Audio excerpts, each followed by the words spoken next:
Salut et bienvenue à toi pour ce nouvel épisode, non plus de comment devenir PNC mais du steward voyageur. Je te rassure, c'est juste le nom qui change, sinon rien ne change. Dans cet épisode, je vais te poser la question suivante. Es-tu trop moche pour devenir hôtesse de l'air ? Et oui, je sais que la question te fait certainement tiquer et je fais exprès d'être provocateur, mais vous allez voir que le sujet finalement est très important. Avant d'aller au fond du sujet, si tu n'es pas encore abonné, n'hésite pas à le faire dès à présent. Également me rejoindre sur mes réseaux sociaux, sur Instagram et à mettre des commentaires positifs et des likes pour continuer à faire vivre la chaîne.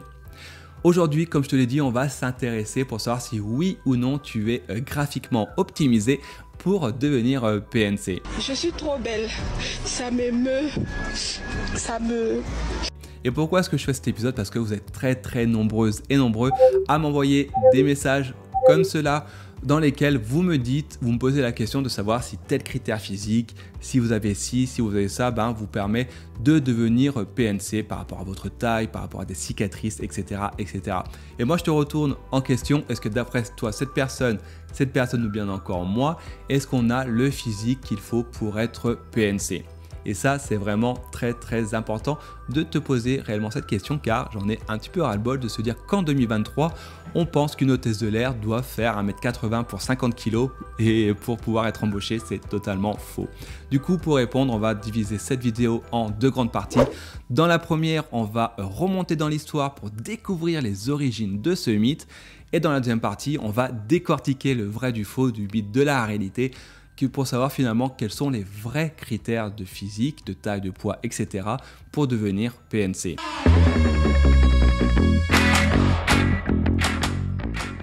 Première partie de cette vidéo et on va remonter dans le temps pour découvrir les origines de notre métier et l'origine de ce mythe. Et pour ce faire, on va retrouver la toute première hôtesse de l'air qui, tenez-vous bien, était un homme et qui s'appelait Heinrich Kübis. En fait, c'était un Allemand. Il est toujours considéré comme le premier steward en 1912. Il était membre d'équipage, non pas d'avion, dans un avion, mais dans les fameux Zeppelins qui traversaient la planète au début du XXe siècle.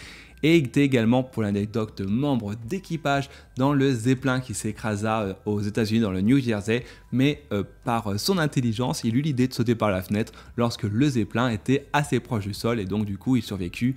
Il mourut du coup dans les années 1979.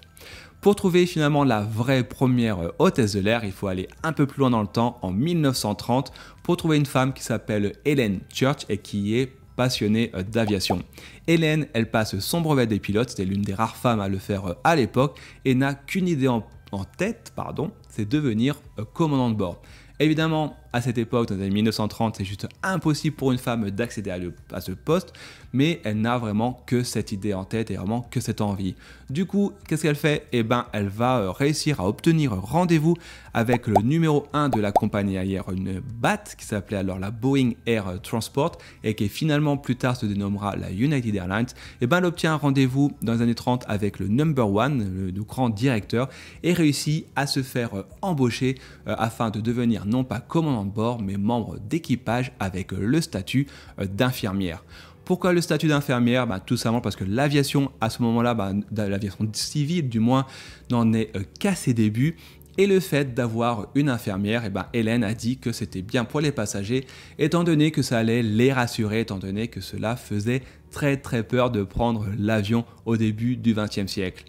Et le succès est tel que quelques mois plus tard, la future United Airlines décide d'embaucher de nouvelles infirmières à bord car cela était très apprécié par les passagers.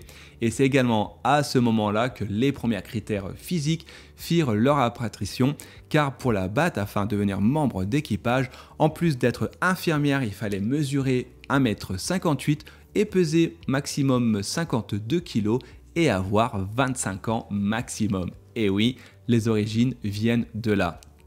Avec le temps et le développement de l'aviation civile, le critère d'infirmière finit par disparaître, mais pas celui de taille ou de poids. Et également à ce moment-là, avec le temps dans les années 1950, 60, 80, également les hôtesses de l'air se devaient d'être célibataires, de ne pas être mariées afin de pouvoir faire ce métier. Et là, peut-être que tu te poses la question de savoir finalement pourquoi est-ce que finalement il fallait qu'il y ait ce critère physique et qu'il n'y avait que des femmes. Et bien pour une raison toute bête, #MeToo. Et bien à cette époque, il n'y avait quasiment que des hommes qui empruntaient l'avion, des hommes d'affaires, des célébrités. Il y avait quelques femmes évidemment, mais qui étaient finalement une minorité. Et en fait, les hommes, quand ils prenaient l'avion, avaient qu'une envie, se retrouver comme à la maison à bord de leur Boeing. Et en fait, à bord de leur Boeing, pour se retrouver comme à la maison, à la maison, on avait maman, on avait leur épouse qui s'occupait d'eux. Et dans l'avion, tant qu'à faire, autant que ce soit également une femme. Et qui plus est, une femme à la physique, au physique du moins, plutôt sympathique, afin qu'ils se sentent encore plus glorifiés. Également afin de nourrir leur fantasme que potentiellement ils puissent aller à l'hôtel avec la fameuse hôtesse de l'air qui s'est occupée d'eux durant le voyage. Et oui, l'origine du mythe vient de là. Et d'ailleurs, ça a atteint son paroxysme avec la Pan American Airlines, qui allait jusqu'à peser les hôtesses de l'air avant chaque vol pour s'assurer qu'elles ne dépassent pas le poids maximum autorisé. Et oui, autant vous dire qu'on est bien allé loin dans la bêtise. Évidemment, avec le temps, ces critères ont fini par disparaître. Aujourd'hui, c'est totalement illégal, mais malgré tout, le mythe de l'hôtesse de l'air à la physique plastique plutôt bien faite et au cerveau plutôt mal fait demeure toujours. Et là, on va aborder la deuxième partie pour savoir finalement le vrai du faux de tout ça.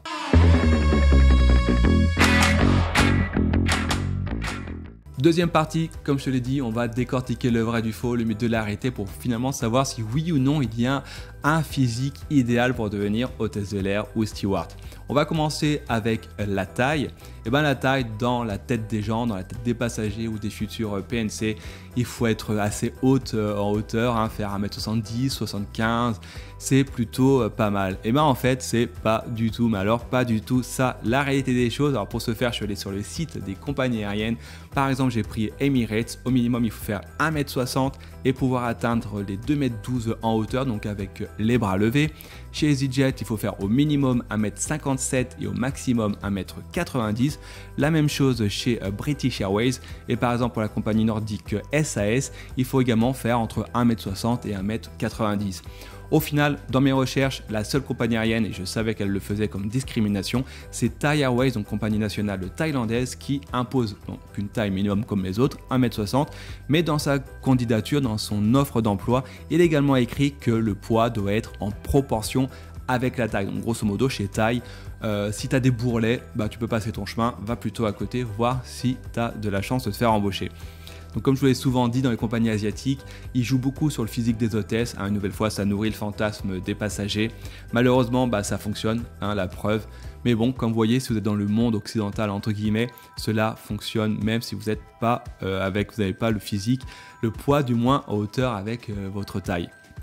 Du coup, la réalité, c'est ça. C'est finalement qu'il ne faut pas avoir une taille type. On pouvait, vous voyez, entre faire 1m57 et 1m90. Et en fait, tout ça, c'est pour une raison très simple. En fait, la taille minimum, c'est tout simplement le fait de pouvoir atteindre tous les équipements de sécurité dans l'avion. Aussi bien ceux qui sont situés au sol, et également ceux qui sont situés dans les casiers au plus haut de la cabine. Et si vous êtes trop petite ou trop petit, forcément, tout ce qui est en hauteur, vous n'allez pas pouvoir les atteindre. Et finalement, la taille minimum à avoir, c'est juste pour ça. Après, par exemple, comme je vous l'ai dit, chez EasyJet, par exemple, c'est la taille minimum sans les talons, mais d'autres compagnies aériennes dont je ne connais pas forcément leur nom autorisent avec les talons. Donc, vous pouvez faire 1m57 avec talons, cela ne pose pas problème. Et concernant la taille maximum, c'est tout simplement parce que si vous êtes trop grand, vous allez toucher le haut de la cabine d'avion et que vous allez devoir travailler du coup tout le temps courbé. Et finalement, ce n'est pas du tout agréable. Donc, forcément, il y a une hauteur maximum à cause de cela. Du coup, si tu es trop petite, si tu es trop grand ou trop grande, c'est pas grave, c'est juste la faute, t'as pas de chance. Et à ce moment-là, je te dirais, tente ta chance dans d'autres services des compagnies aériennes, tu as les recrutements, tu as les ressources humaines, ça te permet au moins de travailler dans une compagnie aérienne, dans un autre service, si cela peut t'intéresser. Maintenant, on va s'intéresser au mythe du poids. Dans la tête des gens, une hôtesse de l'air, ça fait 1,36, 1,38 en tour de taille. Ça a une poitrine, oui, je fais même le geste, plutôt généreuse. Pareil pour les mecs, ça a des abdos, c'est plutôt bien gaulé. Une nouvelle fois, c'est complètement faux. Et c'est totalement d'ailleurs illégal, je vous rappelle, d'être embauché sur un critère physique en Europe et aux États-Unis d'ailleurs également. La vraie raison du poids, en fait, c'est lié une nouvelle fois à la sécurité et plus précisément aux ceintures de l'avion. Il faut simplement pouvoir vous attacher à votre crew seat. Donc les crew seats sont nos sièges qu'on utilise au décollage et à l'atterrissage, et il faut tout simplement pouvoir fermer la ceinture. À partir du moment que tu arrives à fermer la ceinture de ton siège PNC, et ben c'est tout. Il n'y a pas de question de poids, il faut juste pouvoir fermer la ceinture et ne pas pouvoir utiliser une extension comme ça arrive de temps en temps lorsqu'on donne à nos passagers qui sont un peu trop forts en gabarit, on va dire. Et ben pour un hôtesse de l'air, pour un steward, et ben ce n'est pas possible. Il faut vraiment pouvoir fermer sa ceinture et ça s'arrête là, ça s'arrête là. Si tu es un peu trop costaud et que tu peux pas fermer la ceinture, bon bah voilà, il faut juste faire un petit régime et c'est tout. Et il n'y a pas à chercher plus loin. Moi j'ai des collègues, et hommes, femmes, peu importe, qui ont un physique généreux, et ben je peux vous garantir qu'ils et elles portent leur uniforme à la perfection. Donc voilà, il faut vraiment juste pouvoir fermer sa ceinture.